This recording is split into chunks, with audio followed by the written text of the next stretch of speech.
La Agencia Nacional de Hidrocarburos de Colombia reveló en su último informe que las reservas probadas de petróleo en el país ascienden a 2.074 millones de barriles.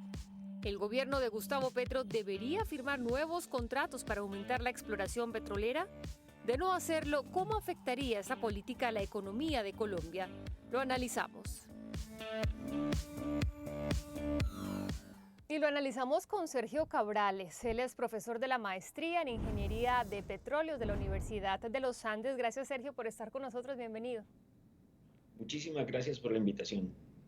Y este informe generó bastantes noticias, preocupación, mejor dicho, sonó muchísimo en Colombia, el de la Agencia Nacional de Hidrocarburos. Básicamente dice que Colombia tiene reservas de petróleo para 7,5 años y de gas para 7,2 años. Parecería corto, se oye como un tiempo muy corto, pero estuve leyendo y hay un antecedente del quinquenio entre 2015 y 2020 y en ese momento se decía que la reserva del país era para apenas 6,3 años. Con esa perspectiva de tiempo, ¿qué significa el informe que conocimos hace poquito? Jennifer, el informe lo que hace es ese balance y esa proyección. Es importante anotar, digamos, que si uno ve como la historia de lo que ha pasado sobre esa vida de las reservas, digamos que básicamente son las reservas dividido la producción, vemos que cada año, digamos, en términos de producción, se recupera o se encuentra nuevo petróleo y se adiciona a esas reservas. Y entonces lo que se hace es que se va alargando esa vida, ¿sí? O al menos manteniendo esos 7, 8 años alrededor. ¿Sí? Lo que no ha pasado con el gas. Digamos, si uno ve en términos de petróleo, pues sí ve exactamente que estamos manteniendo esos niveles. Pero entonces, ¿estamos estables, podríamos decirlo? Con este informe podríamos decir que el país está estable en cuanto a las reservas que quedan de hidrocarburos. Habíamos estado estable. Digamos, si uno revisa Ok. los últimos 20 años, vemos que sí estamos estables, o sea, estamos adicionando aproximadamente el mismo número de reservas que estamos extrayendo del subsuelo, en el caso del petróleo. En el caso del gas, no. ¿Sí? En el caso del gas vemos que vamos decayendo cada año. Digamos, el año pasado decaímos 11%. Ok, la ministra de Minas y Energía decía que estaba tranquila, básicamente porque se había hecho un descubrimiento mar adentro, aunque decía que era muy caro hacer esa exploración. ¿Cómo deja el país con este descubrimiento que habla la ministra? Digamos, nosotros tenemos como una frontera al frente del Caribe colombiano, bien interesante, donde hay una cantidad de reservas para desarrollar. Es importante notar que los niveles de inversión pues, superan los miles de millones de dólares que se requieren para que se incorporen a esas reservas y podamos utilizarlos para el mercado doméstico de gas en Colombia. Que Colombia, me gustaría que entráramos un poco en ese tema antes de hablar de la transición energética que también genera polémica en el país, una propuesta que tiene el presidente Gustavo Petro. Hablemos de cómo funciona el tema de hidrocarburos en Colombia, porque no se tienen las maquinarias necesarias para procesarlo, entonces básicamente se exporta así tal como sale, ¿no? Jennifer, digamos, uno habla, la producción en Colombia son alrededor de 750.000 barriles y el consumo interno es alrededor de 450.000 barriles. Entonces, digamos, ese consumo interno lo que se hace es que ese crudo se lleva a las dos principales refinerías, que es la de Barranca y la de Cartagena, que es Reficar, y eso se utiliza para gasolina, el diésel que utilizamos los colombianos. Otra parte importante, digamos, un poco más de 300.000 barriles se exporta por Coveñas, ¿sí? Digamos, y eso es lo más o menos una foto rápida de Colombia. Perfecto. Ahora sí hablemos de la propuesta de transición energética del gobierno de Gustavo Petro. Realmente no ha habido una decisión clara. Primero se dijo que se iban a cancelar estos nuevos contratos de exploración, luego que no. Entonces estamos como esperando a ver cuál es la decisión real. Pero según su perspectiva, según su expertise como economista, ¿el país está preparado para hacerlo?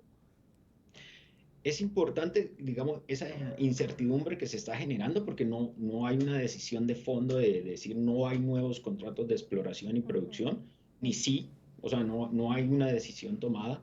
Se estaba esperando este reporte para tener insumos para tomar esa decisión, pero pues no ha sido así, no se ha tomado esa decisión. Digamos, todavía nosotros estamos en una transición, pero digamos, la pregunta es la velocidad de esa transición. Todos sabemos que tenemos que reducir las emisiones de gases invernadero y Colombia pues también tiene que ser parte de eso. Pero si nosotros lo hacemos muy rápido a través de la oferta, pues podemos fracturar esas finanzas públicas, sobre todo del gobierno colombiano, para los planes sociales que se requieren en este país.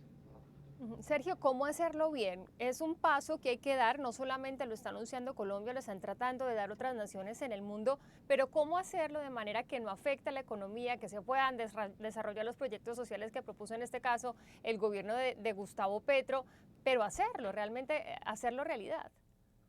Sí, son dos lados de la moneda. En un lado de la moneda está, ¿qué es lo que quieren? Es esa oferta de crudo que al final termina en todos los hidrocarburos, en gasolinas y el gas también, quieren bloquear esa parte. Pero si nosotros nos concentramos en la parte de la oferta y no atacamos la demanda, digamos, nosotros como ciudadanos deberíamos consumir cada vez menos combustibles fósiles. Deberíamos tratar de utilizar carros híbridos o eléctricos que emiten mucho menos o no tienen ningún tipo de emisión. Lo mismo debemos hacer todos los colombianos. ¿Sí? Ese es el enfoque, debe ser a través de la demanda, no a través de bloquear la producción de hidrocarburos. ¿Por qué es importante ese punto? Porque nosotros, las finanzas del país dependen de los dividendos de Ecopetrol, en el cual el gobierno es el 89% del dueño de Ecopetrol, la parte de regalías y toda la parte de impuestos. Ujú. ¿Y cómo trabajar en esa parte de la demanda? Que me parece un punto para resaltar de lo que me estás diciendo, Sergio, porque obviamente el gobierno de Gustavo Petro está enfocándose en la oferta, pero cuando uno mira más allá de las fronteras de Colombia, no se mira acá, por ejemplo, Estados Unidos, se trata de incentivar en la compra de carros eléctricos, pero sigue siendo bastante caro comprar un carro eléctrico y en Colombia pues casi que inexistentes son. Sí, pero digamos, hay alternativas. Por ejemplo, el uso de la bicicleta, de las patinetas eléctricas, que no son tan caros para todos los usuarios y pueden ser una alternativa Ujú. viable. Digamos, un viaje corto, pues uno puede utilizar, pues desde caminar hasta una bicicleta, digamos, y puede ser cero emisiones frente a un vehículo. Ujú.